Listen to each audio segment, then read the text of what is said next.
Good morning, everyone. Welcome to Ask the Pastor. I'm your host, Blake Gideon, Senior Pastor of Edmonds First Baptist Church. Thank you for continuing to tune in, like, share, and subscribe.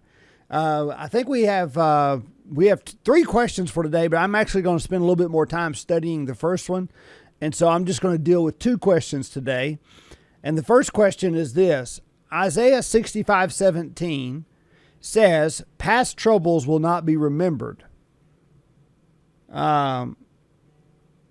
Okay, so I'm going to read that verse here in a moment. But this person says, does this mean that God will not remember our past troubles, or we won't remember our past troubles? Also, I read that our memories that involve pain and sorrow will be cleansed and redeemed, but not erased. Is this true? Will we remember the good things in our life on earth? Well, first of all, let me just deal with the verse. Isaiah 65:17 says, behold, I create new heavens and new earth, and the former things shall not be remembered. Now, you got to understand the context of that verse. That verse is talking about how one day God's going to create a new heaven and a new earth, known as the eternal state. And then he says right after that, he says, I create new heavens and new earth, and the former things shall not be remembered.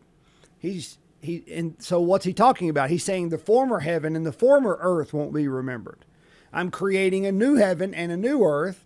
Therefore, the former earth and the former heaven won't be remembered. It's God's way of saying, I'm making all things new. So the context of this verse deals with the eternal state. It doesn't deal with your personal memories. Okay? So when you say here that past troubles will not be remembered, well, this verse is not talking about your past troubles. This verse is talking about how this present earth and heaven is going to be redeemed and made new into a new heaven and a new earth. And so, again, I don't know who sends these questions in. I don't look that way. I can freely speak without thinking that I might hurt somebody's feelings or anything like that. But the reality is that based upon your question, you are misinterpreting this passage of Scripture. And perhaps you read a book and somebody referenced this passage in their book. Well, then they are taking the Scripture out of context, okay? So this passage does not deal with your personal memories.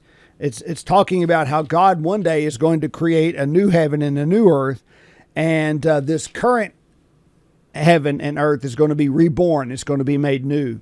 Okay, that's the context. You said here, I also read that our memories that involve pain and sorrow will be cleansed and redeemed, but not erased. Well, I to be quite honest with you, I can't really speak about things that the Scripture is silent on. Now, we can speculate, but here's my prayer, is I'm hoping that you're not reading a book that tells you that based upon this text. Because if you are reading a book that uses this text to teach what you wrote, then that person, whoever wrote the book, is misinterpreting Scripture. Okay? Now, I know that one day we're going to be made perfect and we're going to have perfect minds and we'll see things different. And every tear is going to be wiped away and God's going to make all things new. But for me to say that all past troubles and all they won't be remembered, or as you say here, they will not remember our past troubles, or we won't remember our past, or God won't remember our past troubles, or we won't remember our past troubles. And then you go on to say, I read that memories that involve pain and sorrow will be cleansed and redeemed, but not erased.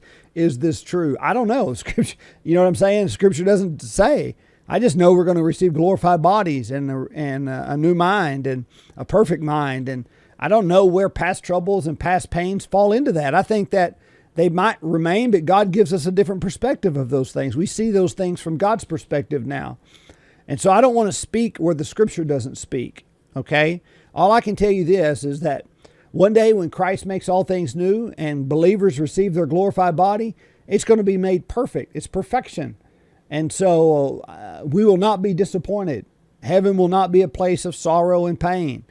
I don't know if that means that God's going to wipe our slate clean.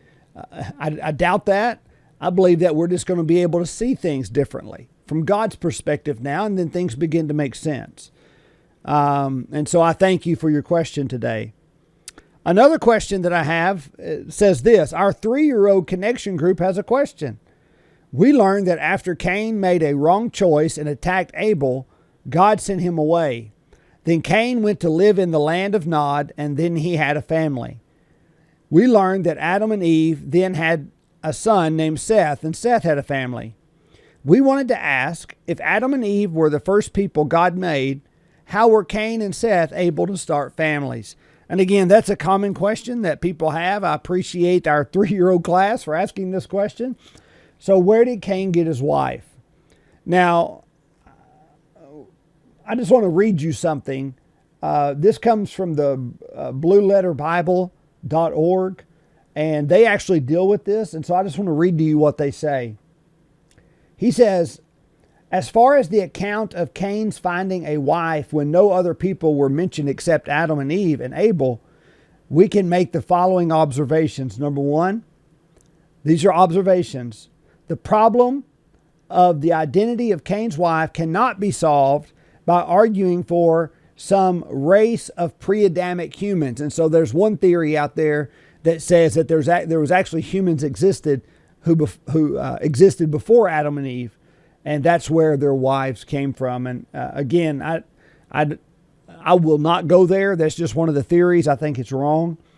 Number two, some believe that the answer to the population problem is to say that there were older brothers and sisters of Cain and Abel. In other words, some people say, well, Cain and Abel had older brothers and sisters that are not mentioned in the scripture. Again, I will not go there. That's simply a theory, and I do not think it's a good interpretation. The third one says, we are not told the age of Cain and Abel when the murder occurred. They could have advanced to be considerable age before Cain killed Abel. The limit the Bible puts on the age of Cain and Abel is 130 years. So some people say, we don't know how old they were when Cain killed Abel. They could have been very old, and by that time, Adam and Eve did have more kids. And as a result of that, Cain could have married one of his cousin's daughters or something like that. And so the fourth one says, Adam and Eve had many sons and daughters. We are not specifically told how many, but we are told that Adam lived to be 930. So if Cain and Abel were old when Cain killed Abel, it's possible, Adam lived for 930 years. So we know that Adam had more children than just Cain and Abel.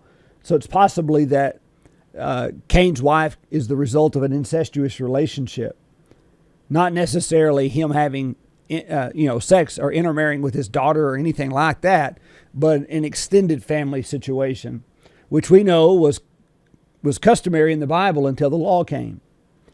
And so I lean more to the fact that this is probably the fact that, Adam and Eve did have a lot more children after Cain and Abel. And it's possible that as those children had children, it's possible that Cain could have killed Abel at an older age. And as a result, the lineage of Adam just, they kept spreading, they kept having children, and it's possible that Cain found his wife later in life through a cousin or second cousin or something like that, but nevertheless, some type of incestuous relationship. The Bible doesn't really say, and so at the end of the day, we can speculate and we can cast theories, but when the Bible is silent on an issue, we need to be silent on that issue. And so if it were important to the redemptive narrative, God would have told us, but he didn't. And so we can have fun and we can speculate, but we can't be dogmatic. Again, thank you for your questions today. God bless. I look forward to answering more in the weeks to come.